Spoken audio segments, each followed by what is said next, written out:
What's up, Lore Masters? In the last breakdown, we analyzed that something was afoot with Data and how the captain was able to disable the android and get him back onto the Enterprise. Now we'll take a look at empty platitudes and annoying scenes.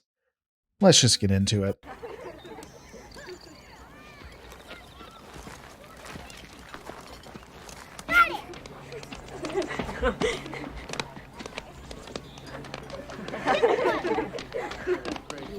We next see Picard, Crusher, and others beaming down. Now they are beaming with multiple security personnel, so that's a good thing. It's good that they have more people, though if they thought that they were going into hostile territory, I'm not sure why the weapons weren't out already. Additionally, if they believe that these people have taken hostages, because again they call them as such, why are they beaming so close to the settlement? For that matter, why are they beaming down at all and just not beaming other people up? Based on what we see, the Starfleet officers still have their comm badges, and we know from the TNG series they can generally determine who is who. So the Sona and humans, they aren't Baku, so just beam any non-Baku up. Why is this a big deal?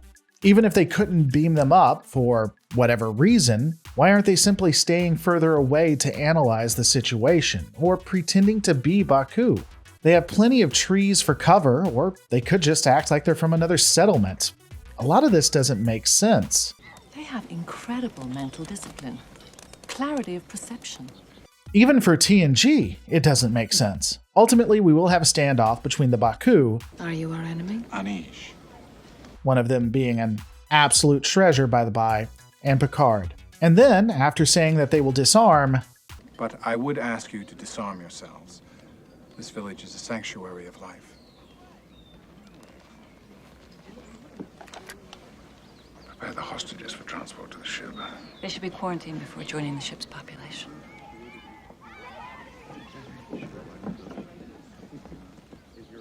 Of course, you got Crusher, who's low-key keeping her weapon. She knows what's up. After Crusher getting in under the radar, we have the dumbest line that has ever graced the screen for Trek. Let's go ahead and play it. Our technological abilities are not apparent because we have chosen not to employ them in our daily lives. We believe that when you create a machine to do the work of a man, you take something away from the man. Now personally, I have often found the best way to identify if a syllogism is worth its salt is to plug and play different variables in the reasoning to see the drawn conclusion. So let's try it out. We believe when men give women the right to vote, you take away something from the man. We believe when women get the right to do the work of a man, you take away something from the man. We believe when you deny the ability to kill others easily with guns, you take away something from the man. Huh. I guess it checks out. SF Debris talks about this more, but this is just an empty platitude. He says it a lot better than I ever will.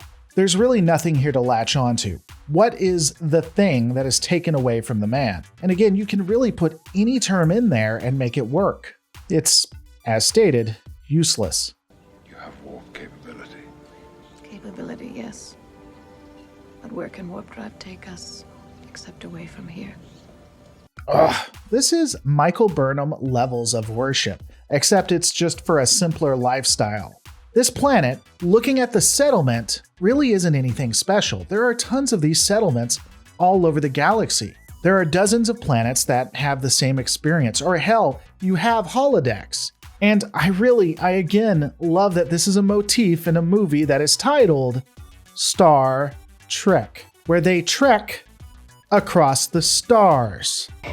Trekking across the universe. On the Starship Enterprise, under Captain Kirk. And finally, ultimately, Picard is defeated with empty platitudes and a simpler way of living. He tells the Admiral what they've done and that things aren't going to be an issue because this is a warp-capable species, and due to the pandemic, I'm going to end it here. I do want you guys to stay tuned for a plot by the Sona to attack Data, corrupt admirals, and thirsty Riker. We'll see all that and more on the next Lore Reloaded.